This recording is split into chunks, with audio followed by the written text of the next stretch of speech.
নমস্কার, আমি আশালতা। আজকে আমি আপনাদের ইনস্ট্যান্ট আমের আচার বানিয়ে দেখাবো। তো এখানে লঙ্কা নিয়েছি, এগুলো ধুয়ে নিয়েছি, ভালো করে মুছে নেব জলটা। আমগুলোও ধুয়ে নিয়েছি, ভালো করে মুছে নিতে হবে।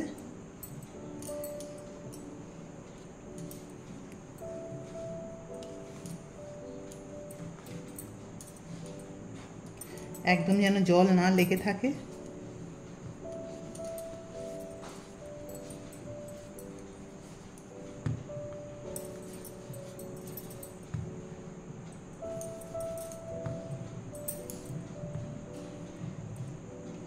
এবারে খুব ছোট ছোট করে কাটবো, না তো আপনারা এটা চপারে কাটতে পারেন।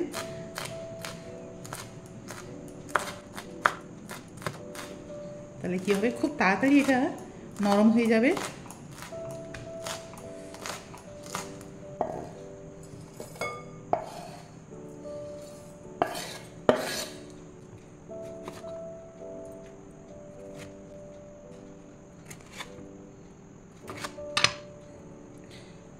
আমের আঁটিগুলো বের করে দিচ্ছি, এগুলো বের করে দিতে হবে।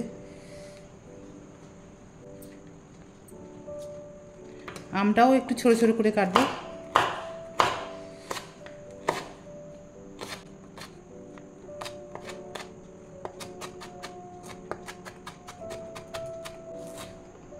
এটা যদি আপনাদের কাছে চপার থাকে তো চপারে এটা করতে পারেন।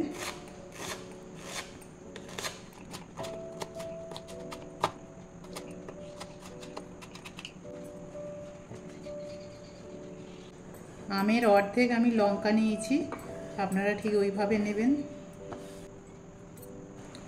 এবারে আমরা একটা মশলা রেডি করে নেব।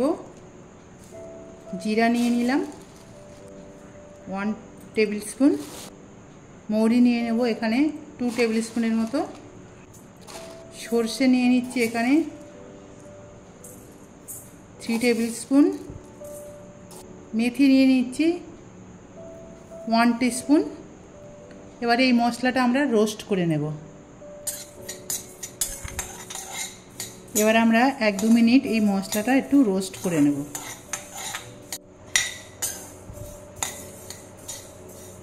তো এটা 2 মিনিটের মতন আমি ভেজে নিয়েছি। এবার এটা ঠান্ডা করে তারপরে এটা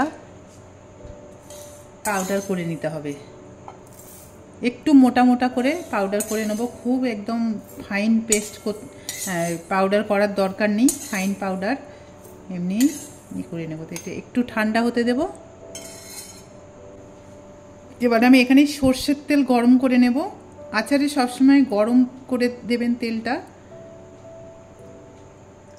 তেলের মধ্যে দিয়ে দিচ্ছি একটু মেথি, দিয়ে দিচ্ছি এখানে মৌরি দিয়ে দিচ্ছি 1 চামচ, তাও দিয়ে দিচ্ছি 1/2 টিস্পুন, এখানে হিং দিয়ে দিচ্ছি 1 টিস্পুন, হিংটা 1 টিস্পুন দিয়ে দিলাম।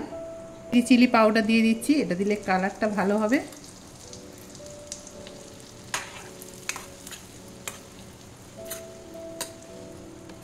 এবার এটা ঠান্ডা করে নেব, তারপরে আমরা আচারের মধ্যে ঢালবো। গ্যাস বন্ধ করে দিলাম। এবার এখানে আমরা হলুদ দিয়ে দেব, তারপরে এই যে মশলাটা আচারের মশলা এটাও দিয়ে দেবো। এরকম একটু মোটা মোটা করে ভেঙে নিতে হবে। এবার নুন দিয়ে দেবো।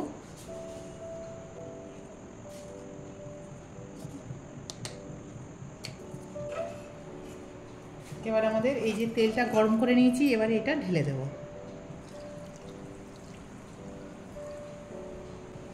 ভালো করে মিশিয়ে নেব।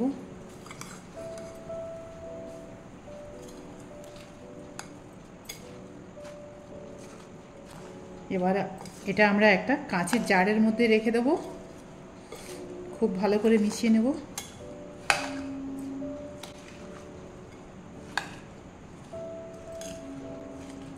তেলটা একটু ঠান্ডা করে দিতে হবে, খুব গরম তেল যেন এখানে দেয়া চলবে না।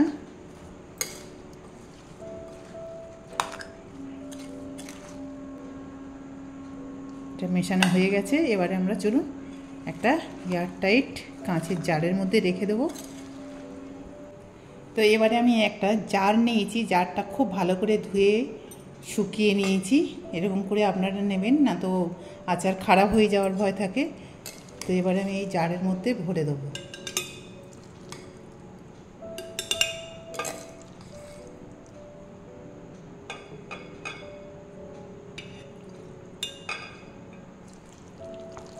সবসময় আচারের জারটা একদম পরিষ্কার করে নেবেন।